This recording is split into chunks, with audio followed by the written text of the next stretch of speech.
Sasha shows up. Bayley's already there. They discover they're both meeting with Dr. Shelby at the same time. Okay, so here's the thing. Do they not read the internet at all? I'm sure they read the internet, but... Okay, because WWE had announced a week ago that they were going to therapy together. And then they show up at the therapy place a week later, and neither of them knows the other one's supposed to be there. Well, I think the idea was supposed to be that they were both being sent to therapy, but not necessarily sent together.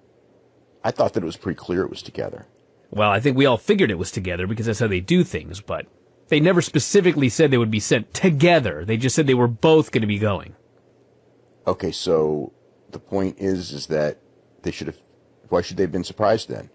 Well, they were surprised they were going to be doing therapy. I think the idea was supposed to be Bayley was sent to therapy, but Sasha was not. So clearly Bayley's going to therapy on her own. Later we find out that they're both going, but Kurt never told Bayley that when Bayley was first sent to therapy. All he said was not on TV, but they said that they were going to be sent, that they were both going to be sent to therapy. Yeah, but they never said together. That's the point. I think they pretty much did. I don't think they did. Yeah. One way or the other, it doesn't matter. They're both there at the same time. They're just bitching at each other. They're both completely unlikable. They go in there, this goofy music is playing, they're turning this whole thing into stupid comedy. Dr. Shelby says, this is the friend zone. We're going to go through these 7 tenets of friendship. Love, helping, joy, sharing, time, honesty, and respect.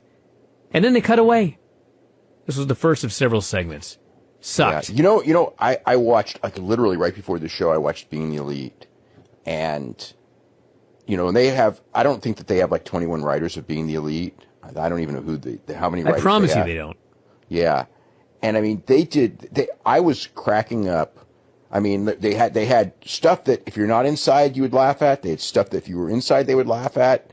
For like 20 minutes of, I mean, I'm not saying everything hit, but nothing was close to as bad as this.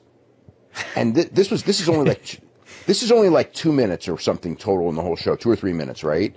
And they did 20 minutes of comedy, and it's at all different levels and everything, and like I said, but a wrestling comedy is always supposed to be at all different levels.